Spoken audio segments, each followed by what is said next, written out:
It's a case of if some is good, more is better. It's been 2 years since King County Fleet Administration took delivery of its first hybrid utility truck, and so far, so good. On the outside, the bucket lift truck looks like any of its counterparts, but it has logged about 7,000 miles this year on less than 800 gallons of fuel, which is a drastic fuel and CO2 savings from a conventional diesel truck. There are currently 3 heavy-duty hybrids in use by Fleet Administration, 1 more lift truck, and a flatbed tow truck that can carry 2 vehicles at once at up to 15,000 pounds apiece. Acting Fleet Director Jennifer Lindwall explains the reasoning behind going hybrid.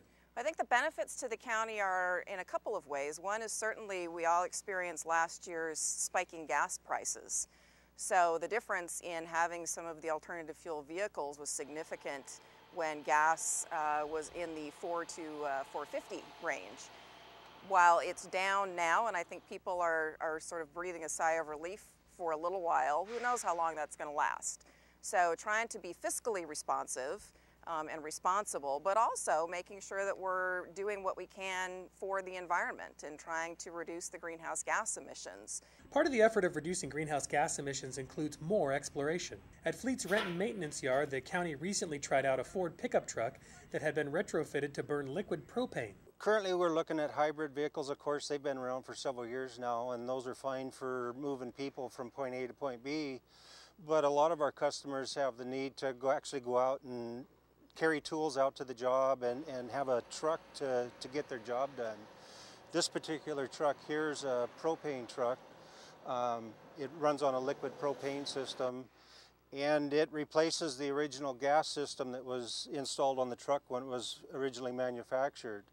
To the driver, it's pretty much seamless, other than you fill up at a propane tank instead of a gas dispenser. Range is approximately the same, fuel economy is approximately the same.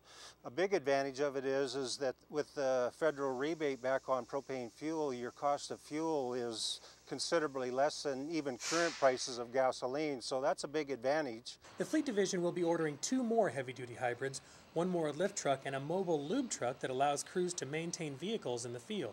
On the smaller side of things, the county is also looking at hybrid and compressed natural gas vehicles. Part of this exploration effort includes testing the vehicles over long periods of time and assessing data. Glenn Hiraki works at the county's wastewater treatment plant in Renton and has been driving a Toyota Prius that, on top of being a hybrid, also has an extra retrofitted battery pack. There is actually a data logger in the car, and all that information on where it's driven, how it's driven, the mileage, the charging, it's all being recorded at a remote location. It pretty much drives like a regular Prius. What the conversion entailed is adding an additional battery pack, which allows the car to drive a little bit further and a little bit faster on battery power alone.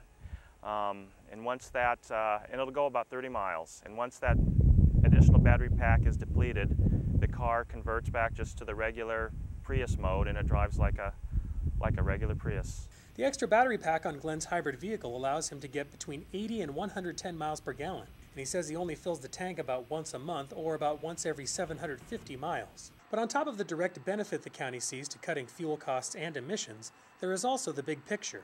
The county is part of the Puget Sound Clean Cities Coalition, a collection of public and private agencies that work to reduce overall petroleum consumption. So the Puget Sound Clean Cities Coalition is a part of a national program within the U.S. Department of Energy called the Clean Cities Program, and we are one of 85 cities that has a coalition, and King County is a major sponsor and a major participant in this coalition. Well, they've been awarded as a top fleet in the 100 Best Fleet, which is a program that's affiliated with the Clean Cities Coalition. And they do a lot to test some of these new vehicle technologies and share that information with other fleets in other counties and in other cities in the region. So they're a really great resource for other fleets to know about any of the technologies they've tested, software they've used, all the things that go into making a green fleet. The heavy-duty hybrids also offer the benefit of less overall maintenance, not to mention the fact that they're quieter and can stay out longer without refueling. Of the many challenges involved in testing out these new and fledgling technologies, one of the biggest is changing perception and getting people comfortable with a new way of operating a vehicle. But I think most of it is about attitude to begin with. There are still also challenges with just the mechanics, that side of it, that people who are used to dealing with gasoline or diesel vehicles may not be familiar with the technology. They've heard a lot of rumors. Usually the bad cases get highlighted in the media, and so people hear about biodiesel, they might think, oh, I heard that one story about that one guy who didn't change the filter enough and may have had a problem with it. But what Clean Cities does and what King County and all these best practices show is that if you follow what the mechanics and the drivers have shown to be best practices for these new technologies, the adoption it's pretty seamless. Toppin says one of the things he'd love to see in hybrid form is a snowplow, and with the efforts of the county and Clean Cities Coalition, he may not have to wait long to see it become a reality.